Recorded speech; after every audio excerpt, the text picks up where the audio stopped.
do you have any thoughts as to where things might be headed? Any insight to where we're going in 2023? Because Sure. people are trying to look forward. Well, first I'm going to state the caveat: I'm not an economist, and I don't have a silver ball. And if I did, a crystal ball, either, and if so I did, matter. I wouldn't be sitting here. I'd be off on my yacht somewhere in the Yeah, Mediterranean, exactly. right? I'm technically an economist, and I'm sitting here, and I don't know where it's going to go either. So But I look at it, the Nova Scotia real estate market is kind of sort of steady Eddie. We Yeah. don't have the ebbs and flows that Toronto, Vancouver have, the peaks and valleys. Like Those we did aggressive we did a markets. study on this a number of years ago, and if you were to chart out price growth and things like that in the province, it's just a steady upward climb. Yeah. yeah, Take 2020 and 2021 out of it, so prices are going to continue to climb. The 2 to 3%, which is a normal climb, A healthy climb in some a sense. healthy like- climb. Oh, it's 100%. Like, And I think the market's going to stay that way. I mean, we obviously had, I hate this word, but unprecedented demand in 2020 and 2021. But I think we're getting back to our normal balanced market a little bit. Yeah. So I think 2023 will be, will it be as good as 2019? I don't know. But I think it'll be a healthy market for sure, because we still have that quality of life that attracts everybody in Nova Scotia. Do you think in like you're looking past, so the next years, I agree with you that I think there'll be a bit more steady Eddie, and I think although things are slowing down with interest rates and the other issues that are taking place, there's still a very strong demand that'll make up for kind of the pullback, I'll call it.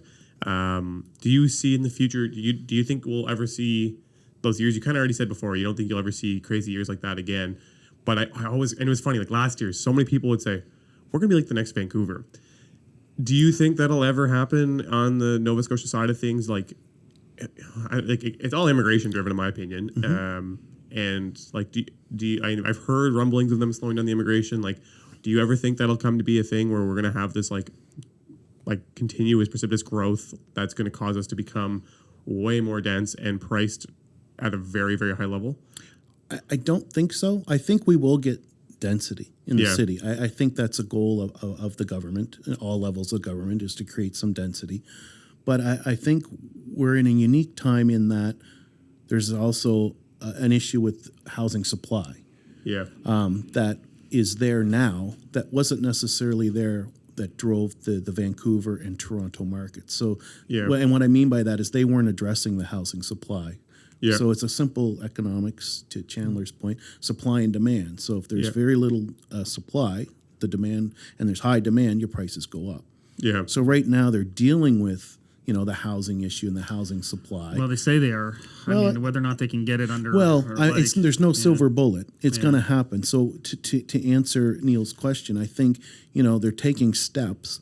Like last night, for example, again, I'll go back to all Nova Scotia. It's the first thing I look at in the morning. Halifax just approved tiny homes and shipping containers for dwellings. Oh, wow. So I didn't see that. That's suites. cool. Backyard suites, tiny homes means a smaller lot size, et cetera, et cetera. And one of the things, like in when I go to conferences, one of the things I'm hearing, because what happens in the U.S. typically flows into Canada. Totally. Today's home buyer, first-time home buyer, doesn't necessarily want the 4,000 square foot home with 5 bedrooms, 3 baths. They're comfortable in a tiny home just to start off, just to get going. Yeah. Co-ownership is a thing that's becoming more and more popular in the U.S. It's starting to make its way into Canada as well, but there's actually a brokerage in the U.S. that is solely dedicated to co-ownership now. Right. Interesting. Actually, I've heard about that. Yeah. Yeah, and I think what's interesting with some of the modular technologies coming out is that they can actually build a structure that is pre-designed to add on to it over the years, right? Like, so you could say, like, listen, the home I want one day is going to be 2,200 square feet, but today I'm buying the 1,000 square foot model, knowing that I can do a 2-phase addition, and it's already prefabricated that one day they can show up, they drop that piece on your pre-existing footing, and you're good to go. So I do think you're right. A lot of those things are going to be coming down the pipeline. Whether or not they can, pass the legislation and the code stuff, because unfortunately sometimes the councillors and the politicians come up with these grand ideas, and then you go to the actual city to get it approved, and they're like, we have no idea what they're talking about.